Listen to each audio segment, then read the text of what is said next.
great added attraction portion of Best Boston, and this is also the time when I get to make certain public announcements, public service announcements. I'd first like to mention that the Street Magazine and I believe the Small Press Alliance have band together for a benefit which I hope will assist the homeless in Boston. And this will be at the Green Street Station in Jamaica Plain at Sunday, February the 28th.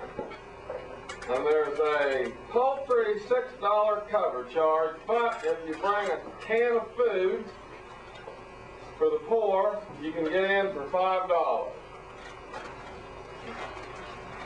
Let's go for that one. I noticed that the Fire Prometheus is listed on this flyer as an added attraction.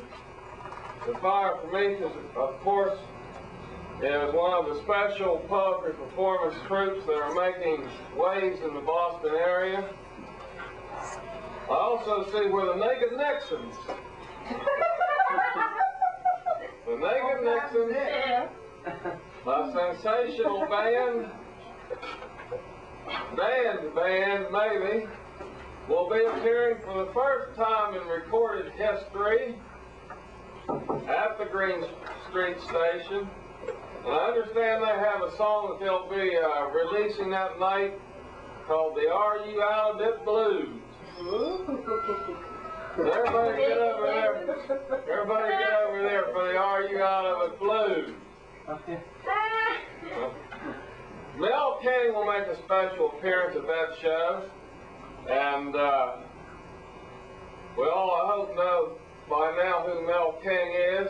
He made a splendid speech the other day for Homeless Unity Day. And that was Mel King speaking for Homeless Unity Day. An incredible day to think about it. Homeless Unity in Boston. All right.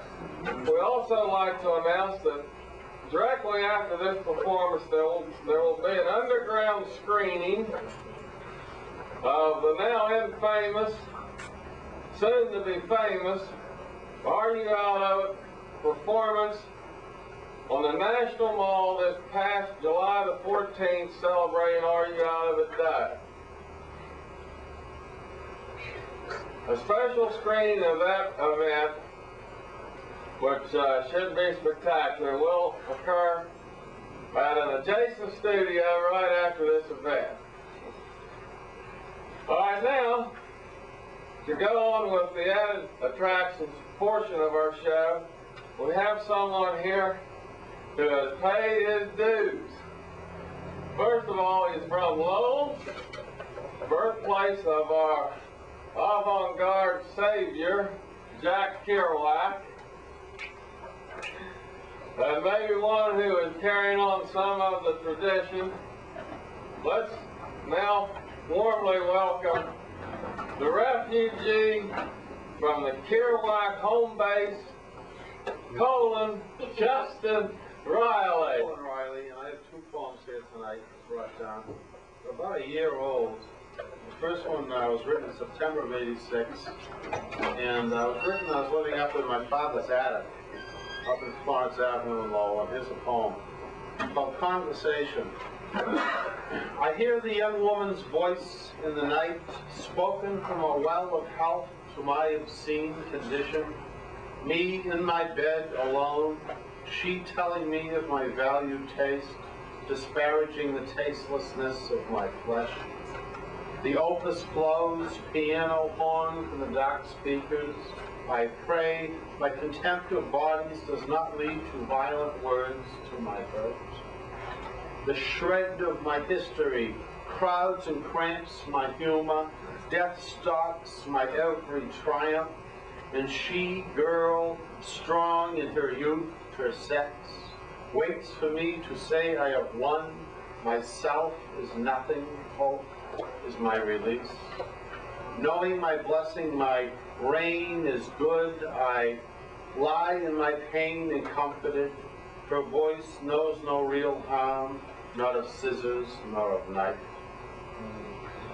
And the second poem was written in December of '86, and this was written about a group of people I was meeting once a week with up in Lowell. I guess you'd call it a discussion therapy group. And we were meeting about once a week for several years, for about 2 years or so. And then the group kind of broke up. And just about the time the group broke up, I decided to write this poem. It was called The Group.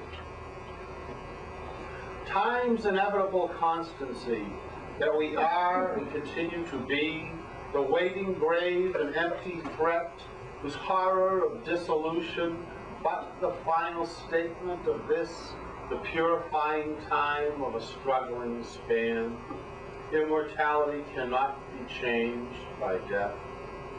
Our lives are shaped by fateful forces that can neither be changed nor fought to any use, but that choosing of the heart's love, whether to bless or curse this unfolding dream, this test of the flesh's yearning, the mind's desire, this soul's weeping for fructified completion. You cannot help your pain. I console, yet you cannot help your pain. Compassion is given when you have paid your price of folly, of love wasted in tears. I know my tears have bought me this, clarity at the cost of my youth's pulsing knowledge of your heated depths of sharing passion. My lucidity now serves me very well.